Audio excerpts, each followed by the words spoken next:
Hello dear student, स्वागत करता हूं आप सबका एक बार फिर से बिहार बोर्ड के number 1 channel Bihar board study पे। डियर स्टूडेंट, जैसे कि आप लोग का सेंटर पे एग्जाम चल रहा है, अब जो आप लोग का यानी पेपर होना है साइकोलॉजी का। तो आप लोग काफी डिमांड कर रहे थे कि साइकोलॉजी का ओरिजिनल क्वेश्चन पेपर हम लोग को प्रोवाइड कीजिए। सो फाइनली प्यारे, आप लोग के लिए साइकोलॉजी का ओरिजिनल क्वेश्चन पेपर लेकर के आ गए हैं। बस आपको कुछ नहीं करना है, इस क्लास को पूरी तरह से एंड तक देखना है और इसका आप लोग आंसर क्यू को एबीसीडी करके नोट कर लीजिएगा या 2 से 3 बार अच्छे से रिवाइज कर लीजिए। ये ओरिजिनल क्वेश्चन पेपर लेकर के आ गए हैं। मैंने जितने सारे आपको सब्जेक्ट का यानी क्वेश्चन पेपर प्रोवाइड किए, जो वही सेम टू सेम आपको परीक्षा हॉल में देखने को मिला होगा। तो प्यारे बच्चों, ये भी जो है आप लोगों को सेम टू सेम ये भी आपको देखने को मिलेंगे। बस आपको कुछ नहीं करना है, इसको अच्छे से एंड तक देखना है, ठीक है। और देखिए, आप लोगों से पहले, उससे पहले देखिए, आप लोगों से एक छोटी सी रिक्वेस्ट है मेरा कि आप लोगों के लिए हम इतना मेहनत कर रहे हैं, तो आपसे एक छोटी सी रिक्वेस्ट है कि आप लोग ज्यादा से ज्यादा अपने फ्रेंड्स के ग्रुप वगैरह जहां भी है हर जगह शेयर करें। आप लोग इसी तरह अगर सब्जेक्ट का देखना चाहेंगे तो आप लोग इस चैनल को सब्सक्राइब कर लीजिए, ठीक है।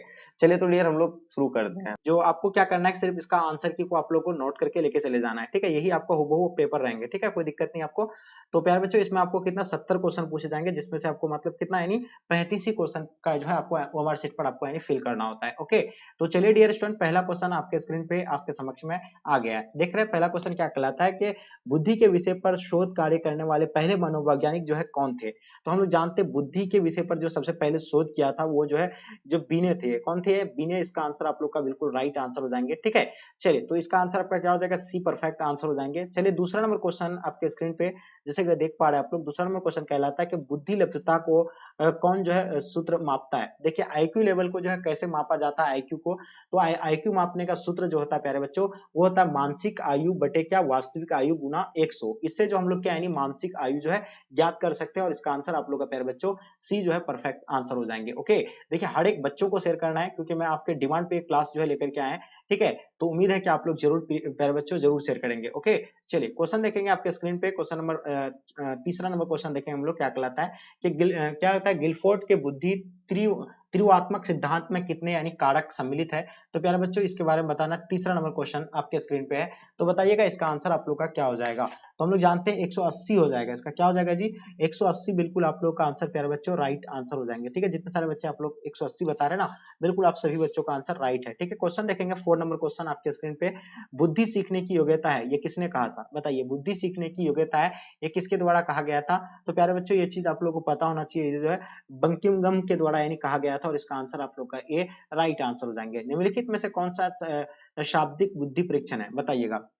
तो जो है यानी शाब्दिक बुद्धि परीक्षण की अगर बात करें तो पास पास मतलब क्या पास आलंग परीक्षण, इसका आंसर आप लोग का बिल्कुल प्यारे बच्चों राइट आंसर हो जाएंगे। ओके, क्वेश्चन नंबर छठा देखेंगे आपके स्क्रीन पे।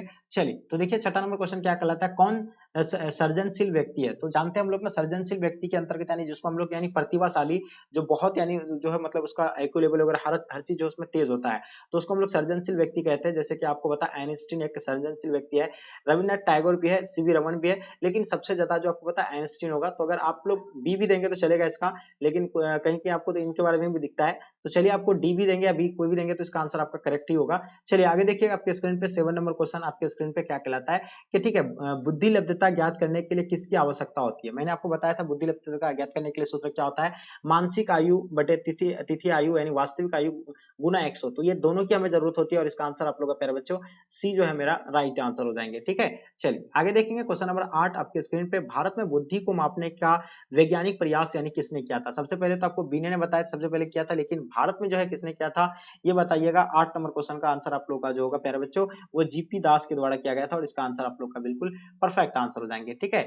किसने बहुबुद्धि सिद्धांत का प्रतिपादन किया था। तो हम लोग जानते हैं बहुबुद्धि सिद्धांत का प्रतिपादन जो है गार्डनर के द्वारा किया गया था, ठीक है। तो इसका आंसर आप लोग का बिल्कुल प्यारे बच्चों राइट आंसर हो जाएंगे, ठीक है। एकदम आंसर की आप लोग नोट करते चलेंगे, यही क्वेश्चन पेपर आपको सेम दिखेंगे, ठीक है जी।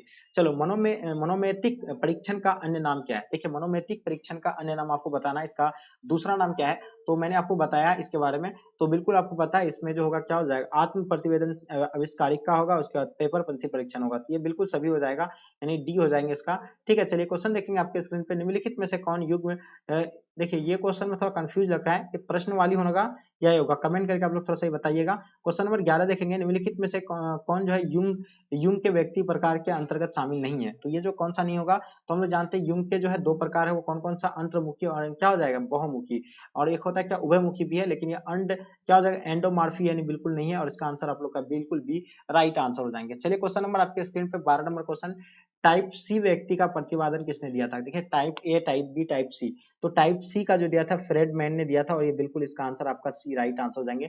ये 3 टाइप बताए, A B C and 3 type बताए थे, और ये जो है युंग ने जो है टाइप ए और टाइप बी बताया था। ठीक है जी। चलिए आगे देखेंगे, रोसार्क परीक्षण क्या है, बताइए। रोसार्क परीक्षण के बारे में आपको बताना है 30 नंबर क्वेश्चन का। तो प्यारे बच्चों आप लोग को बिल्कुल पता होना चाहिए, रोसार्क परीक्षण जो होगा आपका इसका यानी प्रक्षेपी परीक्षण हो जाएगा, और इसका आंसर आप लोग का बिल्कुल सी राइट आंसर हो जाएंगे। सिलगुन के आधार पर किसने जो है व्यक्ति को विभाजित किया है? तो हम लोग जानते हैं कि सिलगुन के आधार पर जो है व्यक्ति को विभाजन जो किया गया था वो किसके द्वारा किया गया था? 14 नंबर क्वेश्चन का। तो इसमें आपका इनमें से कोई नहीं होगा, लेकिन इसका नाम कुछ था, अभी हम शायद भूल रहे हैं। ठीक है, इसका डी बताना, आपको आंसर देना है। ठीक है, चलिए क्वेश्चन नंबर देखेंगे 15 नंबर क्वेश्चन आपके स्क्रीन पे क्या कहलाता है, किसने व्यक्तित्व को यानी टाइप एक प्रकार तथा टाइप बी प्रकार में बांटा है? तो मैंने आपको बताया था ना, युंग और कौन बताए थे, युंग और किसने जो है ना, मतलब आईजेंग ये जो है तीनों में बताया, लेकिन यहाँ अलग अलग दिया हुआ है, तो आप यानी युंग एल्डर भी दे सकते हैं। ठीक है, लेकिन यहाँ जो होगा आइजैक एंड कौन होगा, युंग होगा। ठीक है जी।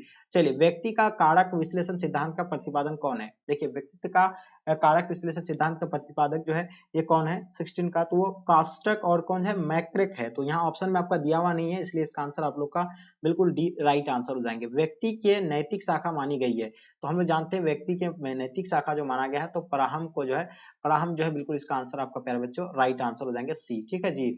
चलिए, टाइप एक प्रकार के व्यक्ति में निम्नलिखित में से कौन सी विशेषता पाई जाती है? देखिए टाइप ए के व्यक्तियों में जो है वो क्या पाए जाते हैं, इनके बारे में आप लोग को पता होगा, वो प्रतियोगिता भावना वाला व्यक्ति होगा वो। ठीक है, टाइप ए में। चलिए, तो इसका आंसर आपका ए राइट आंसर हो जाएंगे। किस अवस्था में जननेंद्रियों पर फोकस होता है? तो गुप्त अवस्था में, या लैंगिक अवस्था में, या जनेंद्र अवस्था में, या मुख अवस्था में? तो देखिए आपको यानी जनेंद्र अवस्था होगा या लैंगिक अवस्था होगा, ये कमेंट करके आप लोग बताइए। क्वेश्चन नंबर 20 देखेंगे, एम मतलब क्या, MMPI आविष्कारक किसने मतलब क्या विकसित किया था? बताइए, इसका आंसर आप लोग का क्या हो जाएंगे? तो प्यारे बच्चों ये बिल्कुल आप लोग को पता होना चाहिए, इसका हाथवे तथा मैकिले, यानी इसका आंसर आप लोग का बिल्कुल भी राइट आंसर हो जाएंगे। जब व्यक्ति अपने आहा को किसी कष्ट मतलब कष्ट कर इच्छा के ठीक विपरीत इच्छा की प्रेरणा विकसित करने से मतलब करने उनसे उत्पन्न चिंता, अपने आप को यानी बचाना, ठीक है, मतलब क्या हो गया, यानी अपने आप को बचाता है, उसे क्या कहा जाता है? तो प्यारे बच्चों इसको हम लोग जो कहेंगे, क्या कहेंगे इसको, व्यक्ति व्यक्ति मतलब क्या हो जाएगा आपका, यानी योक्ति मतलब व्यक्तित्वीकरण कहेंगे, और इसका आंसर आपका जो है बिल्कुल यानी राइट आंसर हो जाएंगे। एक क्वेश्चन देखेंगे, संवेदनात्मक अहन किससे संबंधित है? बताइए, 20 नंबर क्वेश्चन का आपको आंसर बताना है। चलिए, तो इसका अगर आंसर की बात किया जाए 20 नंबर क्वेश्चन का प्यारे बच्चों, तो इसका आंसर आपका क्या हो जाएगा जी? चलिए, तो ये आत्मरक्षा भी होगा, आत्मसमर्पणता होगा, आत्मसम्मान भी होगा, तो इनमें से सभी हो जाएगा इसका आंसर। चलिए क्वेश्चन देखेंगे, सामूहिक अचेतना का संप्रदाय का प्रतिपादन किसने किया था? देखिए सामूहिक अचेतना का संप्रदाय का प्रतिपादन जो है किसने किया था, इनके बारे में बताना आपको 23 का। चलिए बताइएगा। तो हम लोग जानते हैं इसका आंसर जो होगा आपका प्यारे बच्चों, यानी इसका आंसर फ्राइड होगा, ऑप्शन सी बिल्कुल राइट आंसर हो जाएंगे। ठीक है जी। महात्मा गांधी अहिंसा के अनुगामी थे, ये किस सिल गुण के अंतर्गत आता है? तो ये केंद्रीय सिल गुण के अंतर्गत आएगा, और इसका आंसर आप लोग का प्यारे बच्चों बी जो है आप लोग का आंसर परफेक्ट आंसर हो जाएंगे। ओके, चलिए आगे देखिए, क्वेश्चन नंबर आपके स्क्रीन पे 25, निम्नलिखित में से कौन सा यानी ईपीक्यू का यानी सही रूप है, यानी आपको ईपीक्यू का फुल फॉर्म बताना है। तो इसका हो जाएगा आइजेनिक व्यक्तित्व प्रश्नावली, यानी इसका आंसर आप लोग का बिल्कुल सी राइट आंसर हो जाएंगे। ठीक है जी। मतलब क्या, रोसार्क स्याही धब्बा परीक्षण में कितने कार्ड होते हैं? तो इसमें जो कार्डों की संख्या जो होती है वो आपको बताना है। तो उसमें 10 होता है। कितना होता है कार्डों की संख्या? 10 होता है। तो इसका आंसर प्यारे बच्चों आप लोग का आंसर डी जो है प्यारे बच्चों राइट आंसर हो जाएंगे। ठीक है। किशोरावस्था का प्रमुख विशेषता तद्मय संकट है, ये किसने कहा था? बताइए 27 नंबर क्वेश्चन का, तो ये किसके द्वारा कहा गया था? चलिए 27 नंबर क्वेश्चन का आपको आंसर बताना प्यारे बच्चों, तो इसका कमेंट करके आप लोग जरूर बताइएगा। इसका आंसर हमें सटीक नहीं पता होता है। ठीक है, इसका आंसर हम मेरे हिसाब से ईडिक एक्शन होगा, लेकिन आप लोग बताइए कमेंट करके। निम्नलिखित में से कौन सा प्रतीक्षा मनोरचना है? बताइए, तो ये जो बिल्कुल सभी से हो जाएगा, ऑप्शन डी इसका आंसर आपका राइट आंसर हो जाएगा। कौन सा व्यक्ति जो है सिलगुन है? तो हम लोग जानते हैं ईमानदार व्यक्ति जो है वो सिलगुन के अंतर्गत आता है, और इसका आंसर आपका ए राइट आंसर हो जाएंगे। ठीक है जी। चलिए, आइजेनिक व्यक्ति का प्रश्नावली मापता है। ठीक है, आइजेनिक व्यक्ति का प्रश्नावली जो मापते हैं वो क्या मापते हैं? चलिए, तो 30 नंबर क्वेश्चन का आपका आंसर जो होगा प्यारे बच्चों वो व्यक्तित्व मापते हैं, और इसका आंसर आप लोग का बिल्कुल भी राइट आंसर हो जाएंगे। क्वेश्चन नंबर 31 देखेंगे आपके स्क्रीन पे, निम्न में से कौन मानव निर्मित आपदा है? तो देखिए मानव के द्वारा जो निर्मित आपदा है, तो बाढ़ तो नहीं होगा, ये प्रकृति है, प्राकृतिक है, भूकंप भी है, चक्रवात भी प्राकृतिक है, लेकिन प्रदूषण जो है मानव के द्वारा या फैलाया जाने वाला ये जो आपदा है। ठीक है, निम्नलिखित में से कौन मनोवैज्ञानिक प्रतिबल नहीं है? चलिए, तो द्विंद जो है मनोवैज्ञानिक प्रतिबल नहीं आता है। ये 32 नंबर क्वेश्चन का आपका आंसर जो होगा बिल्कुल ये जो शोर अंतर इसका आंसर हो जाएगा आपका। ठीक है, चलिए क्वेश्चन देखेंगे। मन, मस्तिष्क तथा प्रतिरक्षा तंत्र को के आपसी संबंध को अध्ययन करने वाले विज्ञान को यानी कहा जाता है साइको न्यूरो इम्यूनियोलॉजी जो है इसको कहा जाता है, और इसका आंसर आप लोग का राइट आंसर हो जाएंगे। ठीक है, तनाव का यानी धनात्मक पहलू बताइएगा। 34 नंबर क्वेश्चन का आपको बताना है तनाव का धनात्मक अगर पहलू की अगर बात किया जाए प्यारो, तो यू स्ट्रेस होगा, और इसका आंसर आप लोग का बिल्कुल सी राइट आंसर हो जाएंगे। ठीक है जी, चलिए देखिएगा 35 नंबर क्वेश्चन आपके स्क्रीन पे, मनोवैज्ञानिक तनाव किससे नहीं उत्पन्न होता है। तो देखिए प्यारे बच्चों 70 क्वेश्चन आप लोग का रहता है, उसमें से आपको कितना का देना होता है, मात्र 35 प्रश्नों का आपको आंसर देना है। तो बिल्कुल आपको आगे क्यों पढ़ना, और 35 क्वेश्चन को तो आपको यानी ओएमआर शीट पर आपको यानी फिल करना होगा। तो मैं जो है 35 क्वेश्चन आप लोग के लिए ओएमआर शीट के लिए यानी फिल करके ले लेकर के आए हैं। ठीक है, तो इन 35 क्वेश्चन को आप लोग को जो क्या करना है ओएमआर शीट पर आपको यानी फिल करना, और ये बिल्कुल